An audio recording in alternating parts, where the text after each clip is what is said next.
this piece of music. It's called A Short Ride in a Fast Machine. Fran, what does it make you think of? It makes me think that I'm going on a short ride in a fast machine. Yes, that's exactly why it's called that. It was written by someone called John Adams. Fran, why are you making holes in a carrot? Because we're going to use these to discover how woodwind instruments like these work. What's a carrot got to do with woodwind instruments? You will see. I'm not sure what this carrot business is all about, but this definitely isn't a carrot, obviously. It's a clarinet, which belongs to the family of woodwind instruments. Nice. And this is a recorder, and it also belongs to the woodwind family. Lovely, but a clarinet wins every single time. You know, simple woodwind instruments were first played as far back as 20,000 years ago.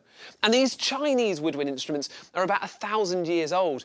And, as you'll see, Fran, they are not carrots either. The clarinet and the recorder make musical sounds in different ways. When Fran blows into her recorder, the air is forced through a narrow passage called the windway and hits something called the labium. Watch what's happening in slow motion. The stream of air is flicking back and forth. One moment the air is above the labium, the next it's below it.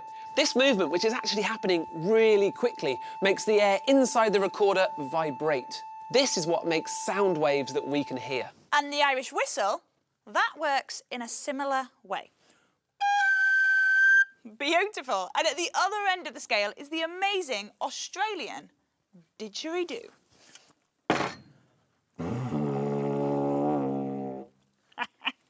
A clarinet is called a reed instrument. That's because it has got something called a reed attached to the mouthpiece. And they're called reeds because they used to be made from plants called reeds. Today, a reed is a very thin piece of material that vibrates against the mouthpiece when you blow over it. This vibration makes the air inside the clarinet vibrate too. That creates sound waves and the notes that you hear. OK, so that's how a clarinet and a recorder make a single sound. The question is, how do we make them play lots of different notes? It all depends on how much air in the instrument is vibrating. And we can demonstrate how this works with just some everyday drinking straws. So, Greg, here's yours. Thanks. And what you need to do is pinch the end to make a mouthpiece. Then you cut the corners off to make it into a point. Now, if you do this at home, do be careful with the scissors. Have you done it? Yep. Now, all you've got to do is blow. Good, good. Now, cut a little bit off the end of the straw. And try it again. Now, because we've cut a bit off, that means the straw is shorter, and so there's less air inside it.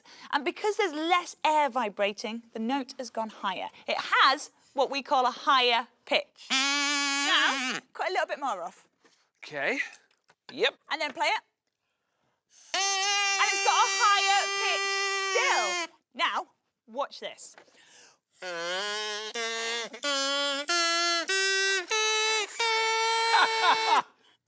Love it! Right, so all I have to do to make my clarinet play a higher note is cut it in half. No. Be funny, though. It might be, but it would also ruin your clarinet. OK. Woodwind instruments have a series of holes along the tube. We can change the amount of air that's vibrating inside by covering the holes up. So, if we cover all the holes in a recorder, that means there's a lot of air vibrating in the tube because it can't escape through the holes. And the result is a note with a low pitch. If I cover up just one hole, that means the air can escape. And so less air vibrates, and this makes a note with a higher pitch.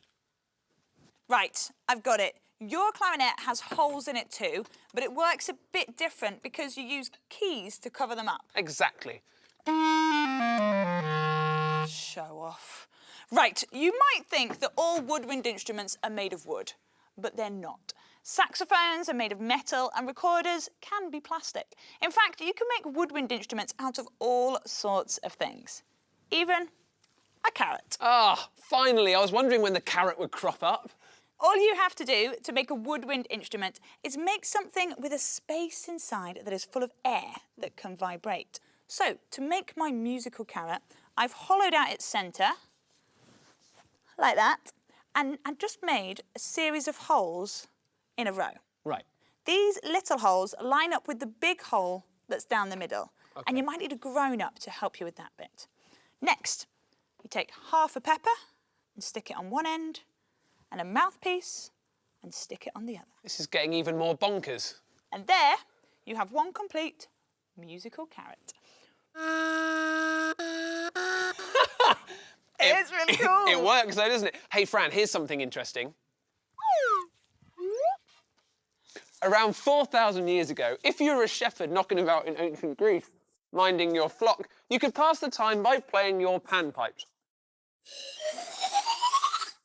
Greg, I just don't know what to do with you. But what we can do is we can make our own instrument out of a balloon and a cardboard tube. I've called it a balloon clarinet. And to make your own balloon clarinet, you need a balloon, obviously, and you chop off the big end of the balloon and secure the small end to a little bit of plastic piping. Get a grown-up to help you if you need. And then, with this open part here, you attach this onto a cardboard tube. And you've got to secure it in place with an elastic band, just like this. And then you can take that one, Greg. Okay. I'll take this one. And to play it, you simply blow. It's brilliant, isn't it? And what's happening here is the balloon is acting like the reed that you saw on Greg's clarinet. And here you can actually see the vibrations as you play it. Look. They sound a bit like car horns, don't they? They do, which means there'll be great instruments to join in with a short ride in a fast machine. Oh, I see what you've done there. Yeah, let's go. Do